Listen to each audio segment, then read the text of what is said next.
Lesson 4 on functions and graphs.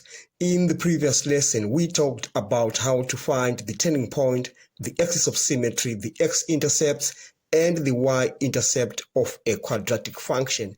In this lesson, we are talking about the domain and the range of a quadratic function. Please subscribe, like, share, and comment. We shall work on 2 examples in this lesson, but before that, I will demonstrate how to find the domain and the range of a quadratic function. As far as the domain of a quadratic function is concerned, we say x such that x is an element of all real numbers. So x can take any number because a quadratic function is defined for all values of x. That was the domain. Now the most important part is on how to find the range. To find the range, we have to consider the value of a. You remember we have the equation y is equal to a, x plus p squared plus q. Now we have to look at the case when a is greater than 0. So when a is greater than 0, our graph is concave up, so it assumes this shape. So let's just place it there, all right? Now, we are going to realize that on these graphs, the values of y are starting from q, going up. They are including q, okay? And that means y is greater or equal to q because all the values of y going up there are greater or equal to q. So in the set builder notation, we are going to say the range is given by y such that y is greater or equal to q and y is an element of all the real numbers. And in the interval notation, we are going to say y is an element of all the numbers from q to infinity. But take note, those numbers are also including q. That's why we have a square bracket in that interval notation. Now let's consider the case when a is less than 0. When a is less than 0, the shape of our graph is concave down. All right, so the shape of our graph takes that form. Now you realize that all the values of y are starting from this point, they're going down, which means all the values of y are less or equal to q.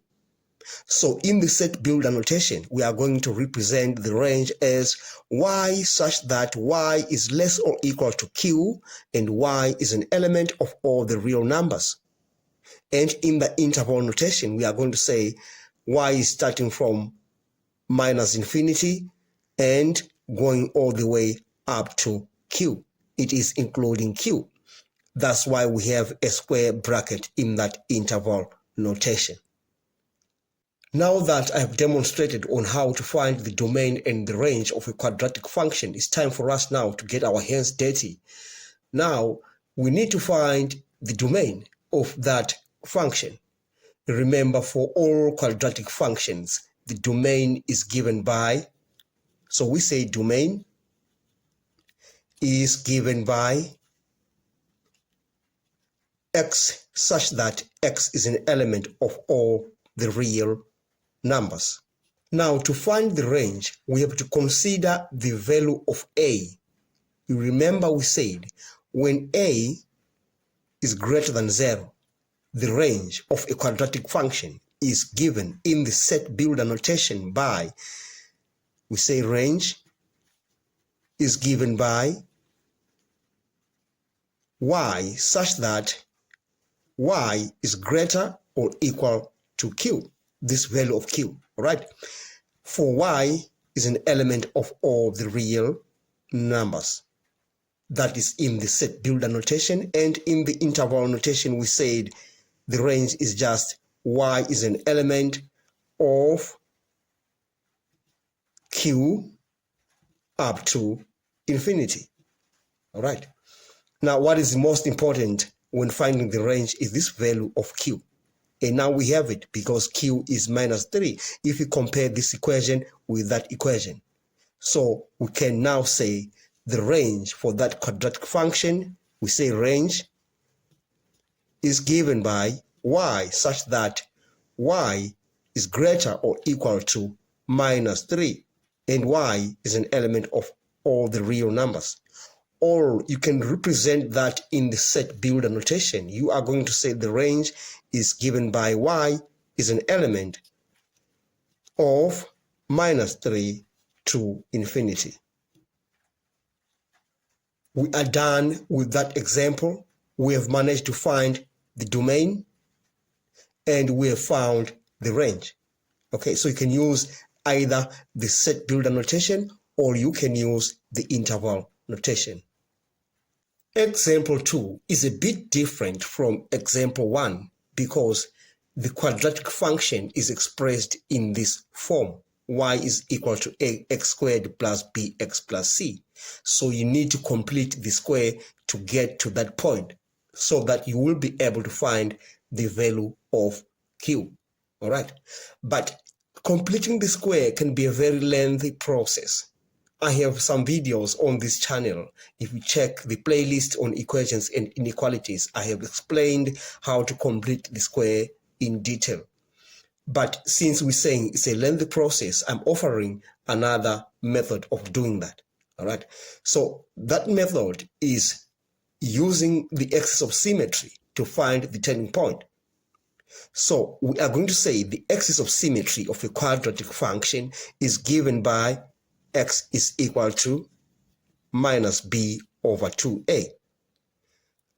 b is minus 8 and a is minus 1. So we are going to say x is equal to minus 8 divided by 2 multiplied by minus 1.